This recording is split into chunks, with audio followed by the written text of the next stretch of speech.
PM Narendra Modi ने 5 बड़े सपने देश को दिखाए और उन 5 बड़े सपनों को पूरा करने की दिशा में, क्योंकि अगले 5 साल में वो क्या क्या देने वाले हैं उसकी एक झलक दिखाई। निर्मला सीतारमण ने जो ऐलान किए उन 5 बड़े सपनों पे, जिनमें से इंफ्रास्ट्रक्चर है, देश के हर घर को जल दिलाना है, जिनमें 2022 तक हर एक को मकान देना है, फार्मर्स की आय दोगुनी करनी है।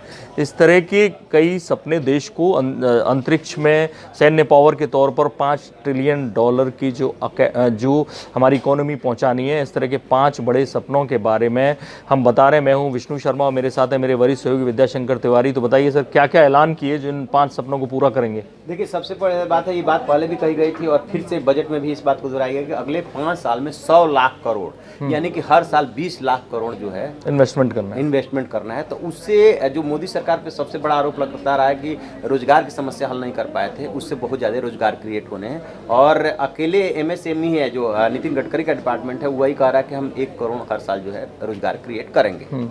तो इससे इकोनॉमी को और पूरी अर्थव्यवस्था को और पूरे विकास को तो गति मिलना है, रोजगार भी मिलना है, पहली बात।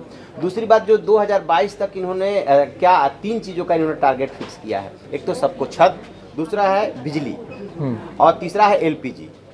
तो किसानों की आय भी दोगुनी करनी है 2022 तक। हाँ, किसानों की आय भी दोगुनी करनी है। तो ये तो एकदम से जुड़ी हुई चीज़ें, क्योंकि आदमी को क्या चाहिए? रोटी, कपड़ा और मकान। तो रोजगार की भी व्यवस्था कर रहे हैं, कपड़ा की व्यवस्था कर रहे हैं, अब मकान दे रहे हैं। एक और बात है जो मुझे लगा कि इस बजट में जो जिन 2 चीज़ों पे सबसे ज़्यादा जोर दिया गया है, वो दिया गया है ई व्हीकल्स पे, कि किसी तरह से हमें डीजल पेट्रोल छोड़ करके ई व्हीकल्स पे आना है, उसके पॉल्यूशन कम होगा कर दी उन्होंने।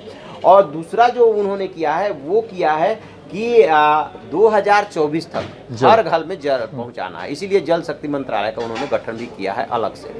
और ख़ास बात यह है कि 256 जिले देश में ऐसे हैं जहाँ पे कि जो जल का प्रबंध है वो बहुत ही घटिया है और इसमें 1592 ब्लॉक हैं।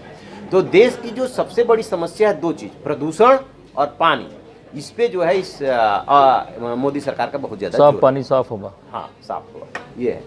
और वो जो 2022 तक सबको छत देना, उसके तहत लगभग 2 करोड़ आवास बनाए जाने, 1 करोड़ 95 लाख। हाँ, ये बनाए जाने हैं। और इन्होंने और क्या किया कि 5 साल में 1.25 लाख करोड़ जो है सड़क का निर्माण होना है। 1.25 lakh kilometre. 1.25 lakh kilometre. 1.25 lakh kilometre. तो इसमें भी रोजगार क्रिएट होना है। 1.25 लाख किलोमीटर आप सड़क बनाते हैं तो इसमें भी रोजगार क्रिएट होना है। और फिर इसी तरह से जो है ये 1-2 और चीज़ें हैं जो इसमें करना है। इसी में इनको नई शिक्षा नीति की घोषणा करनी है, वो भी आम आदमी से जुड़ा हुआ है, उसमें कई सारी चीज़ें आनी हैं।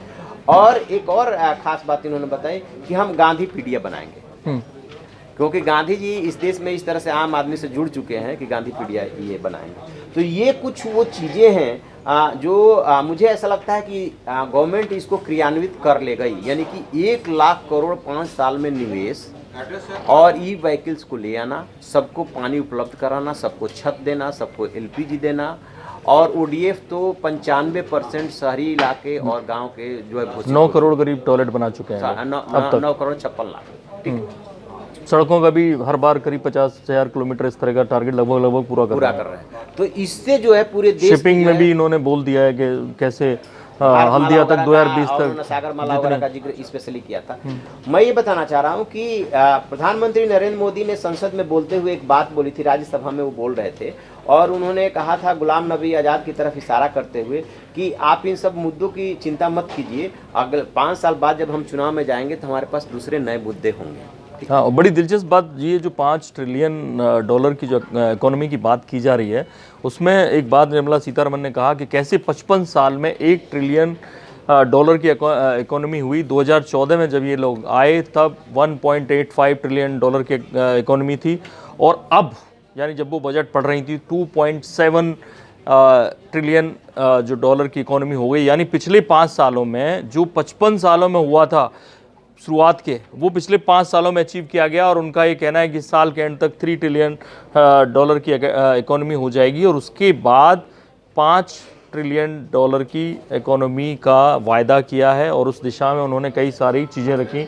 और वो सब लोगों को, चाहे इंफ्रास्ट्रक्चर की बात हो, बाकी सारी बातें हों, चाहे वो जो रिच लोग हैं उनके साथ जैसे कि कॉर्पोरेट टैक्स में भी थोड़ी सी उन्हें फ़ायदा दिया गया, उस नाते कई सारी चीज़ें हुई। मुझे लग रहा है और कोई बड़ी बात आपको छूट रही हो जो बतानी हो।